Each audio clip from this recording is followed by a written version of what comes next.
Hello and welcome. My name is Jesus Castrobalbi, and I have the pleasure to serve as the president of the Yale Club of Fort Worth. Again, I'd like to welcome you to this very special event in which our guest is Dr. Pericles Lewis. And so, Dr. Lewis is the Douglas Smith Professor of Comparative Literature and a Professor of English. In addition, he is the Vice President for Global Strategy. And if that were not enough, he's also the Vice Provost for Academic Initiatives at Yale. So in this capacity, he oversees all things international at Yale, and therefore we've invited him to tell us a bit more about the Jackson School for Global Affairs. The 2018 report from the Provost Advisory Committee on the Future of the Jackson Institute says, one of the world's leading centers for research and teaching on policy issues of maximum global importance as a goal. And I think it's a beautiful goal. In addition, we naturally know that the mission of the university is to improve the world today and for future generations. So with that in mind, Dr. Lewis. Jesus, it's great to see you again. Thank you so much for having me. Thanks to Marikar also for the invitation. I look forward to the conversation afterwards. I want to first share my screen and give a little bit of an overview of our plans for the transformation of the Jackson Institute into the Jackson School for Global Affairs, which we hope will be happening just next year. Hope you can see the screen all right. Yes, we can. Great. So the Jackson Institute of Global Affairs was founded in 2009 with a generous gift from John and Susan Jackson, and has offered very successful interdisciplinary academic programs in global leadership and service. And over time, it has become a sort of hub for global affairs and activities at Yale, hosting the Global Health undergraduate program, the Kerry Initiative, and the Johnson Center for the Study of American Diplomacy, which is connected to the Kissinger Papers. So we're very proud. As you know, Yale has a connection with a number of secretaries of state, and both Secretary Kerry and Secretary Kissinger remain very actively involved, although Secretary Kerry is currently in the cabinet, so he's sort of on leave at the moment. In April 2019, in relation to the report that you just mentioned, Jesus, the Board of Trustees approved expanding the Jackson Institute into a small, academically grounded professional school. And in the process of thinking this through, I came back from Singapore, where I served as president of Yale NUS College in 2017. And during that couple of year period working with the committee, we visited a number of schools of public policy and global affairs. We looked at what's successful in these kinds of institutes, which train people for public service in a variety of ways. And after much internal discussion, we decided that the focus on global affairs, on issues like war and peace, climate change, migration, inequality, economic development, and so on, was appropriate, rather than trying to create a public policy school that would cover the whole area of domestic policy as well as international policy.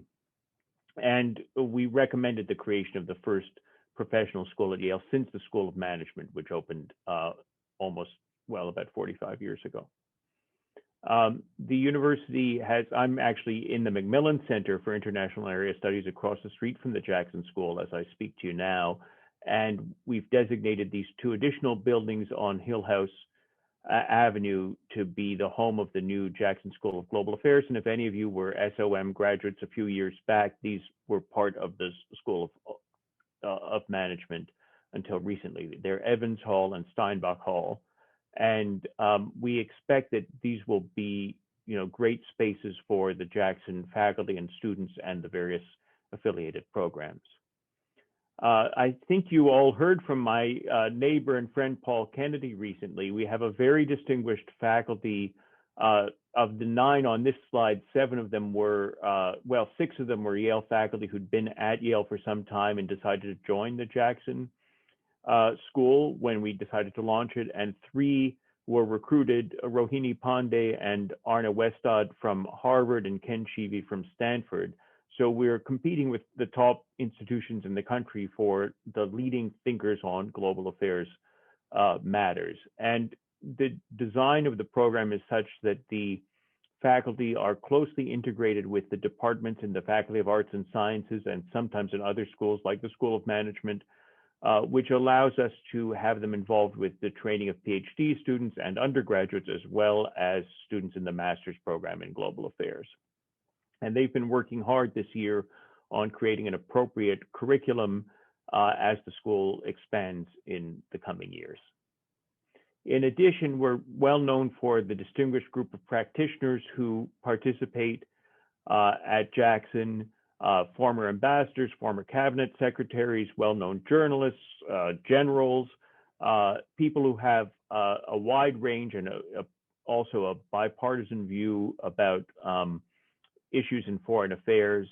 And this has created this intensity of community in which the senior fellows, the faculty, the world fellows, and the students all, and both graduate and undergraduate students all interact. And the conversations at Jackson are really stimulating and thrilling. I will say that while we've had to have a sort of combination of remote and residential education at Yale this year for obvious reasons connected to COVID, Jackson has had a higher fraction of in-person activity than most parts of the university, partly facilitated just by the fact that the scale allows that kind of intimacy.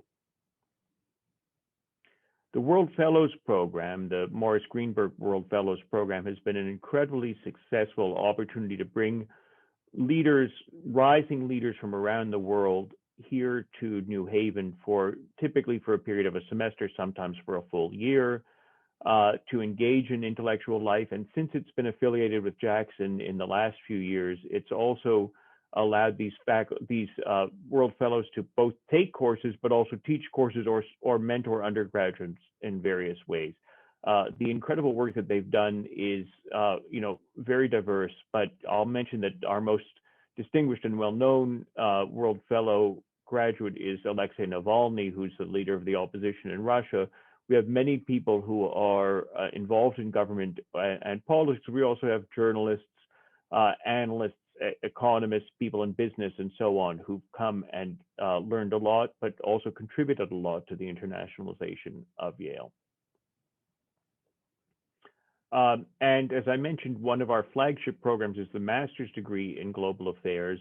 Typically, the students who come to study for a master's degree have some interesting experience after graduating from their undergraduate schools. They may, for example, have served in the Peace Corps, they may have served in the military, they may have done government work, they may have worked in the private sector. And as a result, when I went around as part of this committee and interviewed and met them, I was just struck by the diversity of experience and perspectives that they bring to campus, which is just a little bit different from what you get from the undergraduate side. I love Yale undergraduates, but Yale undergraduates, of course, have generally not seen that much of the world compared to these people who are only in their mid-20s, but they bring a certain maturity and range of life skills to the work. Our undergraduate major, and here you see Jim Levinson, who's the director of the Jackson Institute, speaking to a group of students in global affairs in a beautiful room in Lindsay Chittenden Hall, LC 102. Jim has designed a really strong interdisciplinary social science curriculum that's very attractive to students. We have typically about 60 undergraduates per year majoring in global affairs. It's one of the most popular majors, and it also has a good range of intensive seminars, both with practitioners and with faculty, and a capstone project in which students work collaboratively to solve a major global challenge, often working with nonprofits or branches of government, real clients around the world. Now, in thinking about the future, we want to continue to teach students who will be leaders. We also want to continue to build the research profile of the Jackson Institute. We feel that there's a great benefit to bringing the faculty in contact with leaders who have experienced, the real world experience of diplomacy, the military, the State Department, and so on. And the faculty certainly learn a lot from those kinds of interactions. And I think what we hope is that while the faculty will continue to do cutting edge academic research that's recognized in fields like political science, international law, economics, international history, they'll also have a sort of practical dimension towards policy that is somewhat distinctive and that perhaps orients us a little bit more to problem solving than other parts of the university have in the past done. Just to give a sense of the kind of faculty we're attracting, I wanted to show this brief video from Professor Arne Westad, who came to us from Harvard about 2 years ago. So I think it's a really good thing at Jackson that all the regular faculty who are here will have a connection to a disciplinary department within Yale.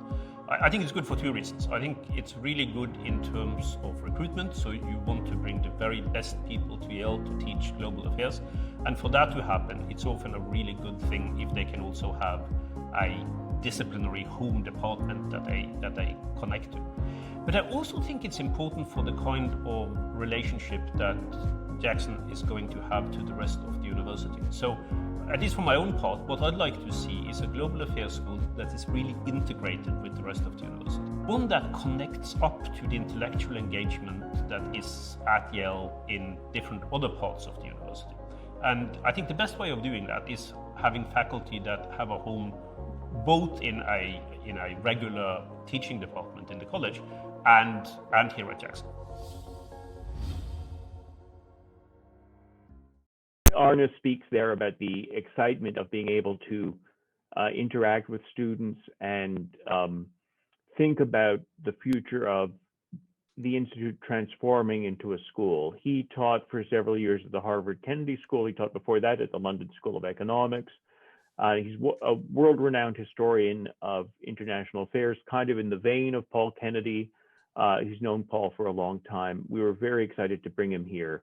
Ken Sheevy, whom I mentioned, is one of the leading political scientists studying the effect of popular opinion on international relations. And Rohini Pandey is a leading development economist. So these are examples of some of the kinds of faculty we've been able to attract to this exciting new venture. So that's just a little bit of background. Jesus, I know we're going to have a conversation about it, but I want to share that, and I hope the sound quality is okay. Yes, thank you so much. This is great. Really gives us a really helpful perspective. There's a question here. Will we be able to share the slides, your slides, after the talk? They were not quite clear. Yes, I'll find a way to do that. I'm sorry, I don't know why the the technical dimension didn't work so well on the slides, and I apologize for that. So if you'd like to share those with us, we'll be sure to then post it so that all our viewers can see as well. Yes, very well. Well, this was really helpful. So if it's okay with you, I'd like to go back to a few points, and maybe we can start from the campus. The impact of starting a new school after almost 45 years, and the impact on the campus, the impact in the field of global affairs, right? And so let's start with, you mentioned the School of Management was the last school created in 1976.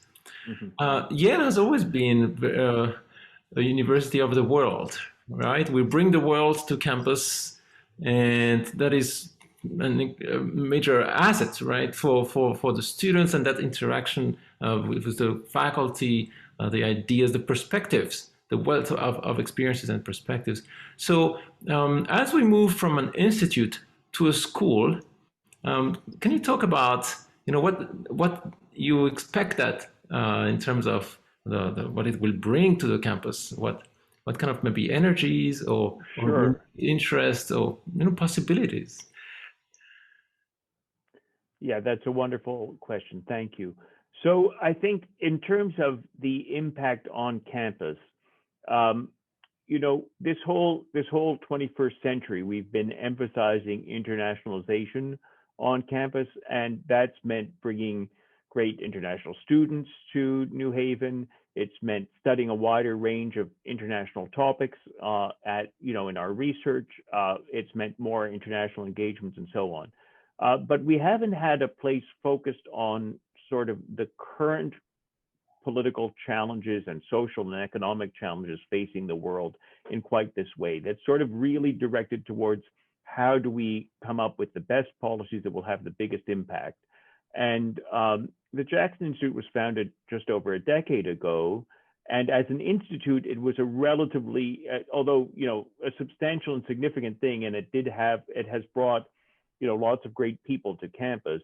It has sort of naturally limited scope because it doesn't have its own faculty. And so by creating a school, we've brought together faculty who are already very committed to solving global challenges on campus. And we've started to recruit some of the great faculty that I mentioned. And I think that leads to the question about the impact on the field. We really intend to be, as we think all schools at Yale can be, real leaders in the field, and in particular, leaders who help to define how the questions are asked about the great problems, right? Not just solving a problem that somebody's already set, but thinking ahead.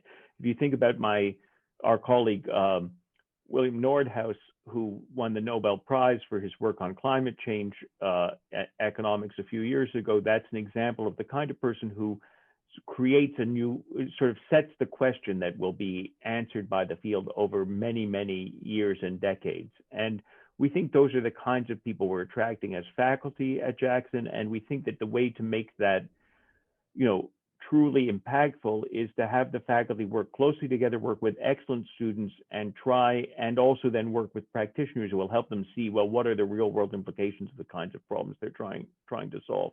So we do think we have a great opportunity here. Obviously, there are other great schools that address public policy and global affairs. We visited Princeton School, formerly the Woodrow Wilson School. We visited Harvard's Kennedy School. We visited Tufts, the Fletcher School, and talked with people at Stanford and Chicago and other peers.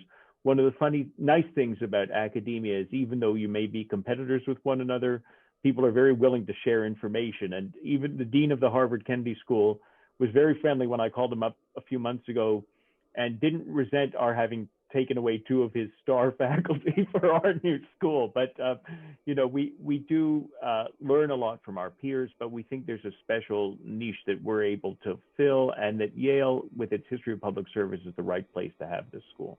Well, I'm glad you mentioned that, because I was just about to ask you, in the context of these other schools pre-existing to Jackson School of Global Affairs, what will be our niche?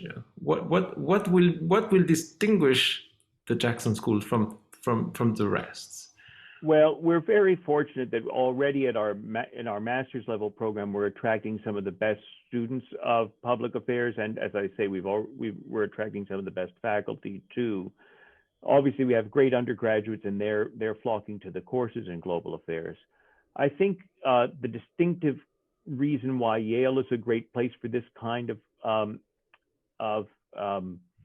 institute of school is, one is the history of public service represented by people like Dr. Kissinger, who, though he's not himself a Yale graduate, he's been engaged with Yale for a long time, and we have a lot of expertise on his work here on the faculty, and Secretary Kerry and other secretaries of state and other global leaders who've studied at Yale. So I think that sort of points to the fact that we have a history of bringing people who bring leadership and service to the international community.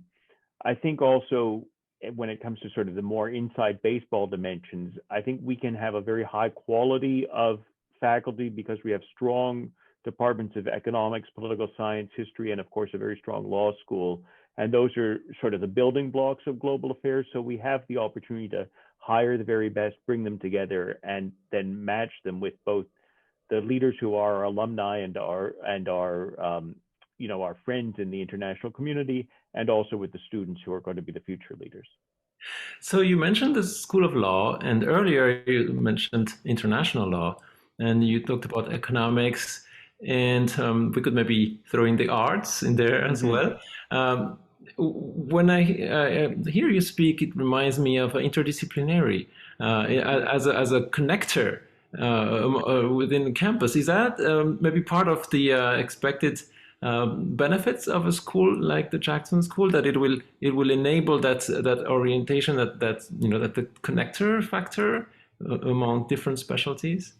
Yes, very much so. And I think, President Salovey in the academic planning of and the two provosts, Pollack and Strobel, the two provosts of the last several years, they've really emphasized interdisciplinarity and thinking about how to bring different parts of Yale together to solve pressing challenges, whether that's in the climate, whether it's thinking about the arts more holistically, the place of the humanities in the modern world, but specifically with respect to uh, public policy and social science kinds of issues. We think that uh, this kind of school gets people who might be academic specialists in a particular field. I don't want to say a particular narrow field, but let's say a fairly specialized field, like economics or political science or some branch of economics or political science, interacting with people in related fields. And it therefore gives them an opportunity to sort of broaden the horizon of the work that they do. And in the career of a faculty member, often the years immediately after the PhD are when you really burrow into a topic and try and make your mark in some specialized field. But then there's an opportunity to branch out and have a broader impact. And we're hoping that this is the opportunity for the really top scholars to have that broader impact. Well, you reminded me of the T-shaped education that, Yes. and therefore the T-shaped learning and research, right? Yeah. Or is it like an I or something like that? You have the liberal arts education when you're young. You specialize in some, if you're in an academic field, you sort of specialize, and then you have the opportunity in mid-career to start branching out again and having a broader impact. Right.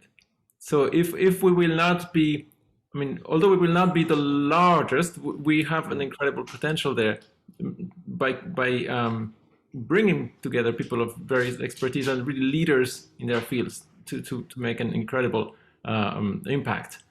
Yeah, I think the size and scope are about right for us. You know, if you compare two peer institutions, we're much closer in scope and scale to the Princeton, formerly Woodrow Wilson School of International Affairs, than to the Harvard Kennedy School. And I think where we sit between those two is that Princeton is, it has a school of architecture, it has its School of International Affairs, it doesn't have many graduate schools. So it's a little bit more of an arts and sciences oriented university, more exclusively. Harvard, of course, has many schools, but they're very large and they don't necessarily always interconnect as effectively as, I don't want to speak for Harvard, but anyway, here at Yale, we do have an advantage of having great schools of small to medium scale, like the School of Management, the School of Law, and our other schools, the School of the Environment, which are very top schools in their areas, but not massive. And actually keeping the size, reasonable is helpful in setting a high quality bar. We're trying to hire 30 faculty for the Jackson School, and that's actually 30 faculty is a lot of faculty to hire, and we're hiring away from Harvard and Stanford and Princeton. So it's not like it's easy to convince people to come. You have to work hard to get the top people in the field. And if we had to hire 90 faculty instead of 30, it would make the job that much harder. So we think we can have high quality and big impact with a reasonable size. That's really substantial, really significant.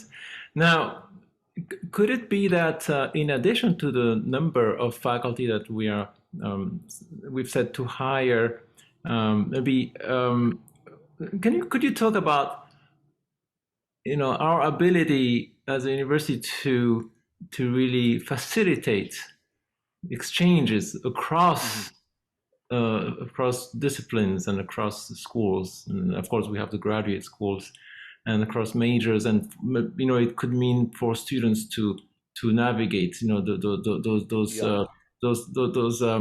different subsections or for faculty. It's also to, so in other words, maybe how is Yale, what is Yale doing so that do you have this osmosis, right, happening there that could I mean, as I understand it, really make all the difference. Yeah, that's a great question. So the undergraduate global health major that I mentioned is a nice example of that. And of course, in this past year, we've been very aware of the importance of public health, global health, nursing, medicine, and so on. And what, I think Yale has made an outsized contribution to the fight against COVID because our scholars have managed to come together, economists working with public health specialists, environmental people working with architects, working with medical doctors to think about space, ventilation, how are nursing homes managed, all kinds of issues in addition to the strictly medical ones, which we also have lots of expertise on, and scientific ones. And so that's just an example in a way of the fact that Yale does work very well at the intersections among the schools. I think this is improved over the years. I think it's been a priority of President Salovey, and I think it's again facilitated by living in a nice small to medium-sized city where most people live pretty close to campus. And if you want to get together with people in a normal year, you can do it over a cup of coffee. But anyway, it's possible to know people all across campus, and we have seeded the university with a lot of interdisciplinary institutes like the Jackson Institute. Another example is the Yale Institute for Global Health, that bring together people across the schools or the relatively new West Campus. These are all examples of bringing together people who might in a traditionally have been somewhat siloed in their academic department, but allowing them to sort of creatively interact with each other. I think that's one of the big, that's something that's going on in academia in general, but we're just trying to manage Yale in such a way as to facilitate that. And I think we've been fortunate in that regard. It's wonderful. We have a question from an anonymous attendee. Really, I'd say, so the question is there a plan to expand the number of undergraduates who can major in global affairs? Yes, we have already expanded it slightly. The big challenge is that some of the capstone projects and seminars are limited in size. And so what we need to do is basically expand the faculty in order to be able to expand the size of the undergraduate major. And as I mentioned, hiring new faculty, it doesn't happen fast. So we are working towards that, but it may be a little while before we can get to where every undergraduate who wants to major in global affairs can do so. Those who don't major in global affairs can still take courses in global affairs, though. Is there a minor? Is there a minor? There's not. Right now, we don't have minors in Yale College, but we do have, for example, the certificate program in global health. So there are other ways to engage with Jackson apart from majoring in it if you're an undergraduate.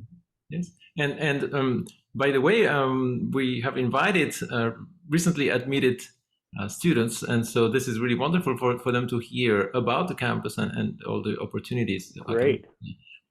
From you directly, yes. I hope if they have questions, they'll ask. That's great. Yes, I hope so too. Here we have a question from Carrie Schmelzer, and here it goes. How does your tenure at Yale NUS inform your approach to Jackson specifically and global strategy generally? Well, that's a great question. Thank you. So for those who aren't so familiar with Yale NUS College, we're now a decade into the creation of Yale NUS, which is a partnership with the National University of Singapore.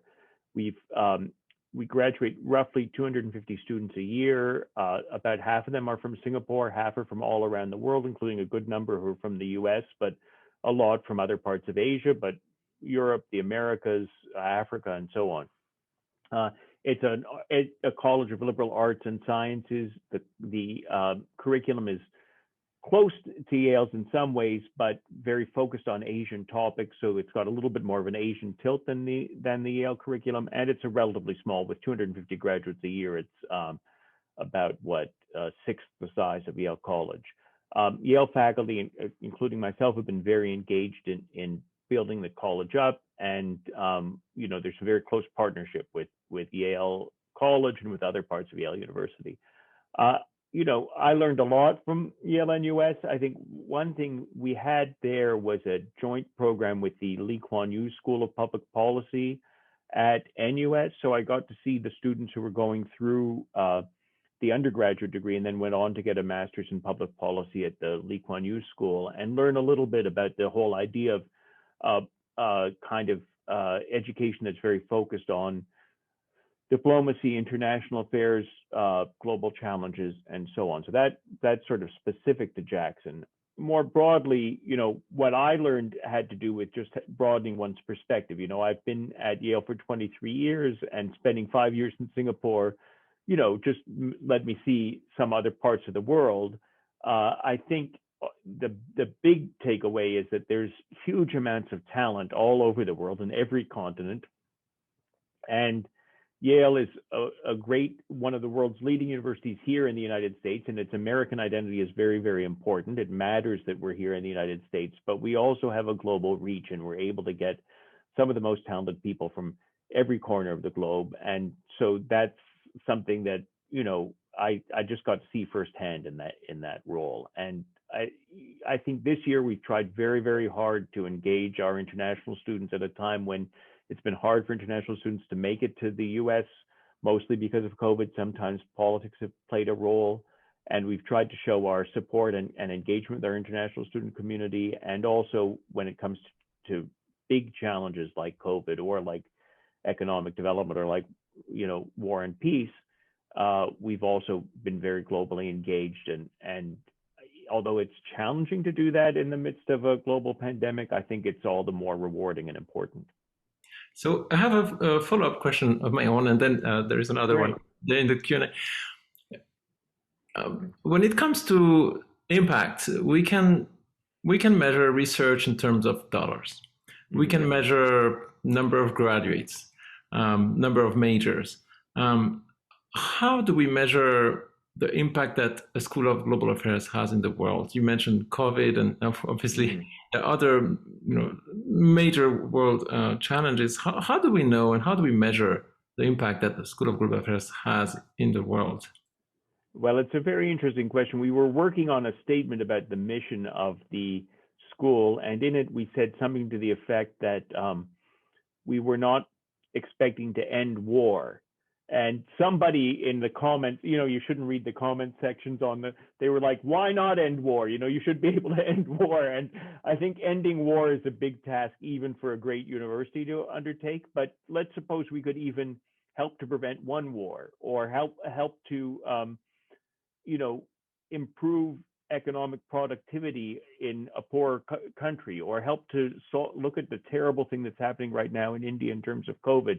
If we could make an impact on a future pandemic that reduces mortality, all of these small ways that might seem small, but that can actually have a massive impact. So I think our research is extremely important in that regard, and we hire people who are both doing the very top scholarly work, so very rigorous work, not just applying somebody else's ideas, but who are also using that to find applied solutions. And so at the research level, I think that's where it is. And then, Yale has always trained some of the leaders of the United States, and increasingly leaders from around the world. The opportunity for people who are going to be leaders in their own countries to rub shoulders, to get to know each other here in New Haven and go home. I think that it forges friendships and relationships that hopefully will contribute to the solution of world problems in the future. So fostering understanding among world leaders and future world leaders. Yeah, absolutely. Yeah. Here's from Bartley Grosser-Richter. Hi, Bartley. Since you are, do you know Bartley? Yes, very well. Okay. Mostly by correspondence, we don't get to see each other that much in person, but anyway. All right. Well, let me read Bartley's question. Since you are a professor of comparative literature, how do the humanities inform your approach to Jackson? You can see James Joyce over my shoulder and some of the other literary books that I spend my academic time on. That's a great question. Thank you. I think, very broadly speaking from myself, I think the study of comparative literature has just given me an opportunity to learn something about cultures around the world. It's one avenue into understanding culture. In terms of the role of the humanities in the Jackson School of Global Affairs, I think if you look at our peer programs, they tend to emphasize the more social scientific approach, political science, economics, quantitative analysis, statistics. We firmly believe that quantitative analysis is important. We want our students to have quantitative approaches and have quantitative literacy, as it were, numeracy. But we also want them to understand historical and cultural factors. And so, for example, at the graduate level, there's a required course in global history, in sort of 20th century and early 21st century global history. When we hire the faculty, we're bringing in economists, but also historians and legal scholars and so on. So we definitely think that there's a combination of, let's say, qualitative and quantitative approaches to these matters. And we're not sort of placing all our bets on either one. We're hoping that the interaction of the qualitative and quantitative, or broadly speaking, humanistic and social scientific approaches will help solve some of these problems. Great, thank you. And throughout your career, you've had really the opportunity to lead faculty and academic initiatives that reach way beyond the humanities. And so I think that very fact that Yale creates those opportunities really tells us about those interactions there. Well, that's very nice of you, Jesus. When you're a junior faculty member at Yale, you start in your department. I was always in two departments, English and comparative literature.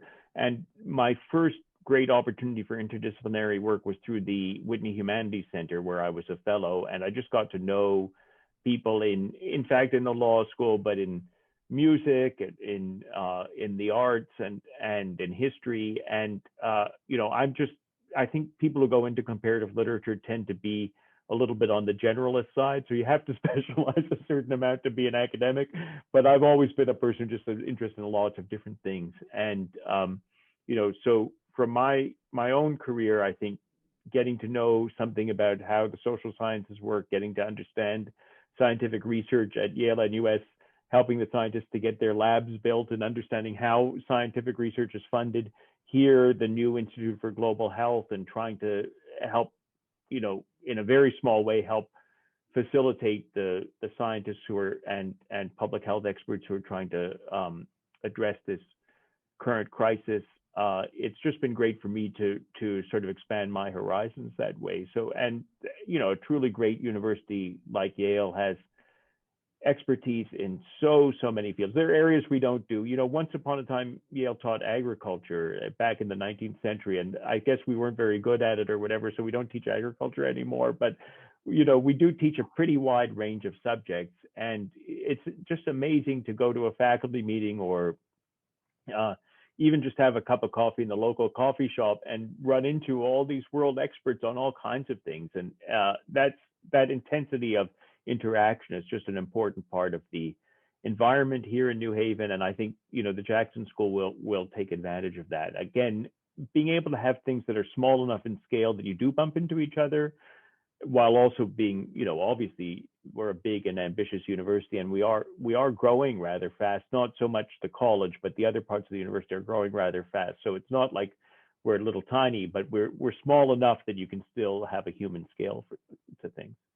Perhaps one measure of the opportunity there for the school is, as I understand it, the fact that the school will be fully endowed. Yes, yeah. There are some funds to support the undergraduate program that are not fully endowed, but essentially, the school will be fully endowed. That was also important we've had incredible generosity, not only from John and Susan Jackson, and really inspiring generosity from them, but also from a large number of other very, very generous donors. And I think this has caught the imagination of people, the importance of trying to solve these global problems, and of using, not being just the ivory tower, using the expertise that we have at Yale to actually try and solve problems as well as educate leaders. And so, that's been great. It's also important from the point of view of the whole university that when you have new initiatives, you don't want the new initiatives necessarily to detract from other areas. I mean, admittedly, we don't study agriculture as much anymore, although we do have little bits and pieces of agriculture, spread through the School of Environment and other places like that, but we don't have a separate School of Agriculture. But, we have so many different fields, and all of them are important. There's always a major demand for resources. So when you can do something new with incremental resources, that's obviously, very desirable. Yes. Very briefly, you mentioned grabbing a cup of coffee and having an exciting conversation with a colleague. Favorite coffee shop? So it used to be called Lulu's, but it's called East Rock Coffee now. And I live in the East Rock neighborhood. I'm at McMillan right now, but I live about 3 blocks from here. And 3 blocks further, you get to East Rock Coffee. And, I have a number of economist and historian friends, some of whom, like Ben Pollock, who is the former provost who sort of oversaw this whole planning, Tim Snyder, the historian, Arne Westad, whom I mentioned, the economist Trudy Chevalier, who chaired the committee. They all live in the same neighborhood. So, you bump into each other and you chat about things. Yesterday, I walked into Bill Nordhaus, my neighbor, and who's the Nobel Prize winning economist. And, it's just, I frankly never thought, studying English literature at McGill 30 years ago, that I would be just bumping into Nobel Prize winners and having chats with them about all kinds of things. And so, that's just one of those fantastic things that, we're just so privileged to be able to do it here at Yale. And I think as a result of that privilege, we also have to give back something. And I think we do give back something when we try and use that expertise to solve big problems like climate change. Yes. Here's a question from Scotto King. Is it strange that totally untrained people like Jared Kushner and Bibi Netanyahu managed to achieve a peace in Middle East while establishment has done nothing? Yeah, it's a really interesting question, and because we have Dr. Kissinger's papers here, and just because I'm interested, I've been reading a lot about the history of diplomacy, and it happens in fits and starts and in unusual ways. So I don't want to claim that only those who are trained by some kind of expert knowledge are the ones who necessarily, like obviously Dr. Kissinger, Ph.D. and so on, and John Kerry had an awfully good Yale education, but it's not only the experts who can achieve things. Leadership is a more complicated matter than that. But that said, whoever the leader is, they need to be able to draw on bipartisan expertise, people who are don't have an axe to grind and who are there to try and find the solutions to problems. And that's where, I think academia can make a contribution. I think it is very important that we, we're not out to just sort of follow some particular political agenda.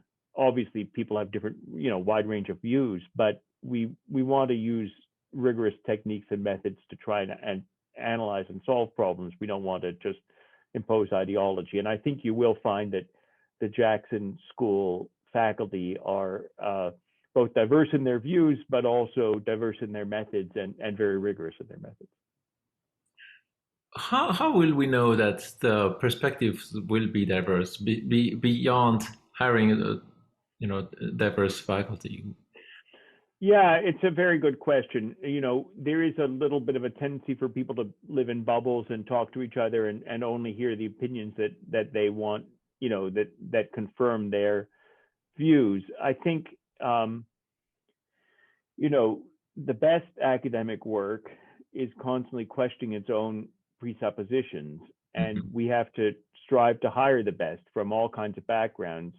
You can't just take some existing dogma or something like that. And I do think we've been pretty successful in that regard in getting both a range of views, but more importantly, people who are willing to question and be skeptical about their own views and not impose an agenda. And so I think, we've been pretty successful in that regard. Nonetheless, there's no doubt that there are, some political biases in academia, just as there are in other dimensions of the culture. So we want to always be questioning our own assumptions in that regard. We hear stories of universities hiring diverse faculty and having a hard time retaining them. Mm-hmm. What is Yale doing to create that climate where, and I don't mean global climate, the local climate, the campus climate where we are able to both hire and retain the top and most diverse faculty, so that especially at a school whose scope is really the world, we can continue to foster that wealth of perspectives. It happens that earlier this afternoon, I was meeting with a group of my staff, and you mentioned that I oversee various parts of the university, talking about exactly this issue. And one of my colleagues in the provost office, Gary Desir, amazing gentleman, Haitian-born, is the head of the internal medicine department. So he's been sort of at the forefront of coping with the whole COVID epidemic here in New Haven. And at the same time, he's the vice provost for faculty development and diversity. And he created a group called MORE. I always forget what it stands for, but it's roughly speaking Minority Organization for Retention. And I forget what the E is for. But anyway, maybe it's equity, on the medical school part of campus, which was about creating just a feeling of belonging and community. And I think what happens is, the university has become much more diverse. It's not in any way a total representation of the world or the United States demographics, but it is incredibly diverse, and much more so than when I arrived 23 years ago, or if you look back 100 years or something like that. But you also want people of diverse backgrounds to feel comfortable. Oh, thanks for the link. And that's a great organization. We've just expanded it here on the northern part of campus, on the main campus, and we also have a number of affinity groups that are a little bit more staff oriented, and faculty groups. And I think they're also, like, if you look at other categories, the Chinese faculty, there's no formal Chinese faculty organization, but there's a sort of a friendly relationship among Chinese faculty. In recent years, with the US-China tensions, I've often engaged with the Chinese faculty who are concerned about, well, how are things going, and what are the implications for us, and that kind of thing. So I think that it's natural and good and healthy that people feel that they're part of lots of different communities. I can be part of my department, I can be part of my school, I can live in a neighborhood, and I can be part of a cultural or religious or other group. And, I do think, although there have been a lot of tensions in the country over the last few years, I think we've done surprisingly well at Yale and in New Haven. There have been some bumpy moments that we're all aware of, but I think at this moment, I think people are feeling pretty positive about the culture and ethos around here. And we have done pretty well in terms of retention, specifically of people of color on the faculty. Of course, faculty are hired for 40 years typically. So, the faculty we hired 40 years ago were not as diverse as the faculty we're hiring today. And so it's going to take 40 years for that to work its way through the system, probably, but the increased diversity is notable, and I think it's doing good things for the university. And it also sounds like the creation of a new school is an opportunity to start anew, right? To start afresh in the hiring process and in the makeup of the faculty. Yes, it is. I think also we find that, just given the pipeline of candidates, hiring junior, not necessarily junior like assistant professors, but people at a wide range of career stages, rather than focusing only on the older faculty, for the reason I just mentioned, that the pool is much more diverse if you look at people who are now in their 30s and 40s. So that's another way to try and enhance diversity on the faculty. So this year has been hard for many people for a variety of reasons. One segment of the student population that had it really hard is international students. Mm-hmm. Full disclosure, I was an international student.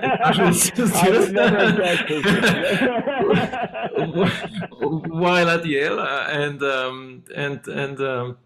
and you also have international. Yes, I'm Canadian, so I came to the U.S. as an international, not very international, but somewhat international. Yes.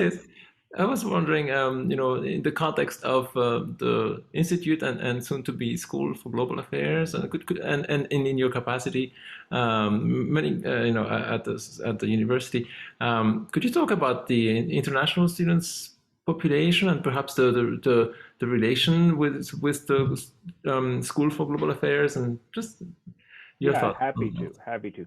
So it's been a conscious effort on the part of the university to have more international students over time. We think that talent is evenly spread across the globe. We won't necessarily get, equal numbers from every country, but we do think that we can get talented people from all over the world. And as before the pandemic, we were at about 22% of all the students, including graduate and professional students at Yale, were international. The college is a little bit less. It's like 11 or 12% in the college, and maybe more like a third in the graduate and professional schools. And Jackson is one of the more international schools in that regard. Um, you know, there's helping people get their, make sure they can get their visas and so on. There's also, making them feel comfortable when they're here. We have an Office of International Students and Scholars that interacts. I hope you had good experience with them. Which you also oversee, right? I do oversee that, and we try hard to both help people with their visas, but also explain things like today. We're just preparing an announcement that if you weren't able to get a vaccine in your home country, you can come a few weeks early in the fall, in August, and we'll get you the vaccine so that you're fully vaccinated before classes start, just to make things easier on, obviously the vaccine is unevenly available across the globe. And so efforts like that.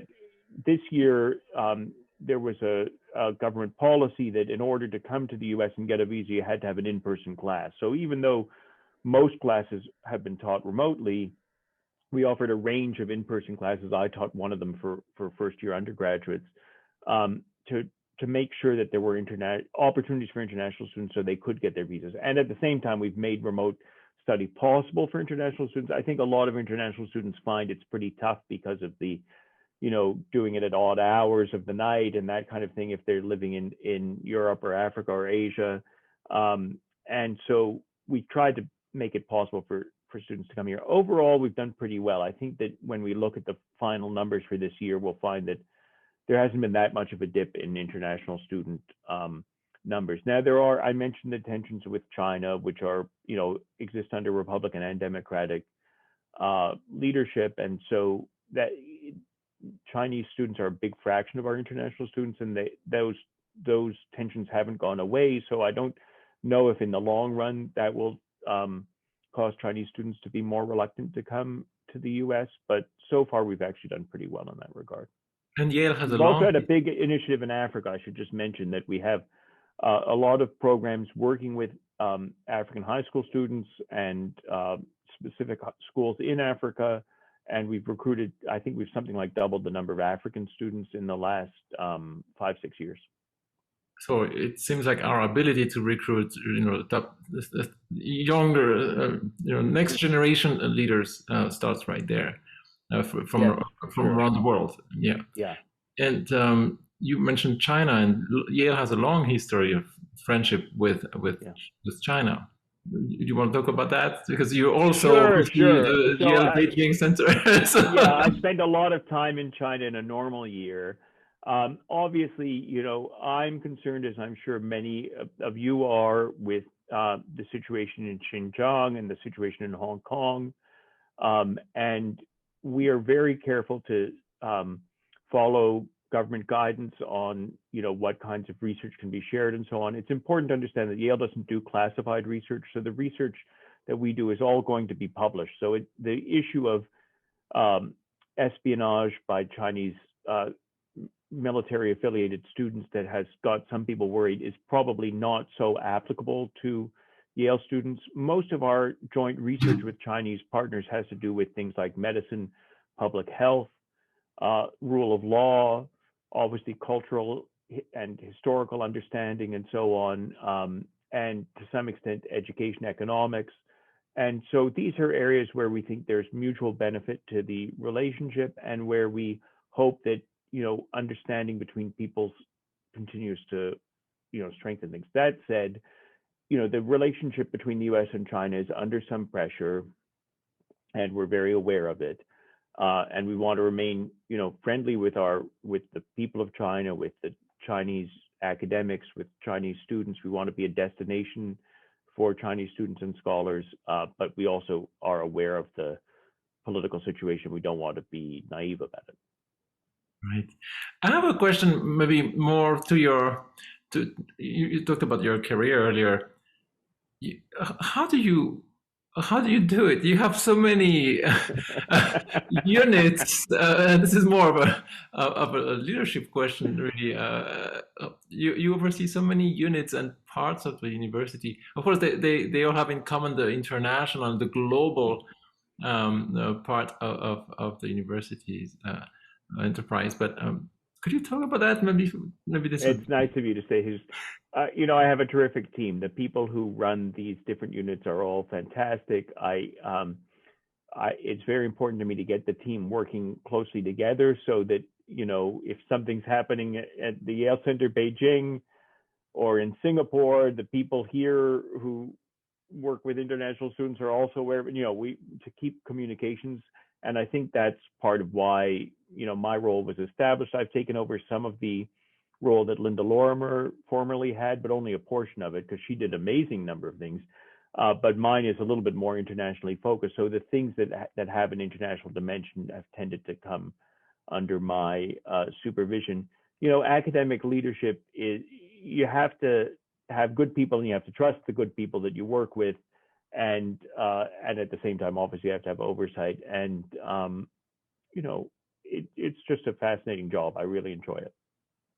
So if we were to now step back and okay, so the school will open in 22? That's yes, the plan? Yes, that's the plan. Okay, yep. And so we have students enrolled and majors.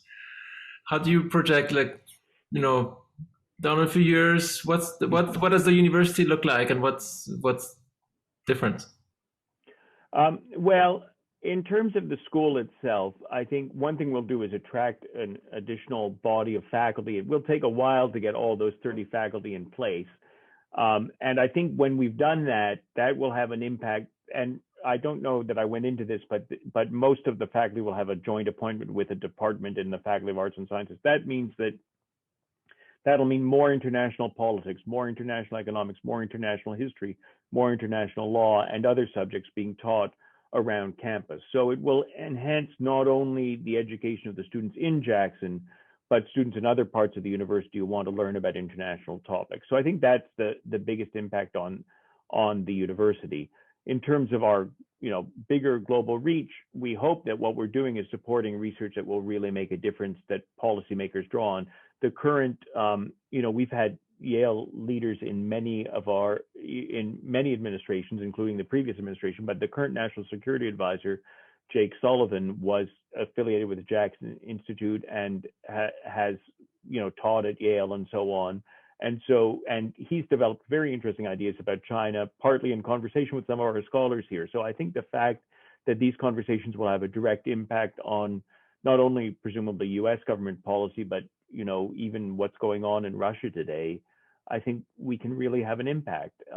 You can't predict exactly what the impact is going to be. What you have to do is train ethical and well-educated leaders and send them out into the world and hope that they'll do their best. And Yale's been doing that for 300 years, so I'm sure we'll do it, even more so with the Jackson School. Yes, we certainly have the formula. I hope so. Very well. I'd like to thank you, Dr. Lewis. This is really, really fascinating to hear directly from you. I'd like to thank all the attendees now, and also if you watch this video later on through our YouTube channel. This is really, really a privilege to speak directly with one of the top leaders of the university and understand what's the vision there behind the creation of a new school after 45 years. It is really a big milestone for the university. So we appreciate that very much. Thank you, my friend Jesus. It's great to see you. I really appreciate it. Sure, you're welcome.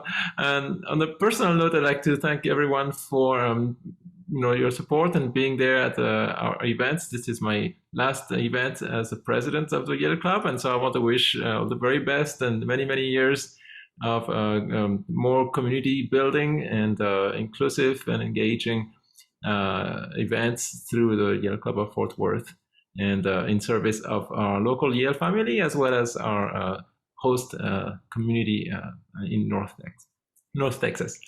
So with that said, thank you very much. Thank you, Dr. Lewis, and thank you so much. Thank you. This is such a pleasure.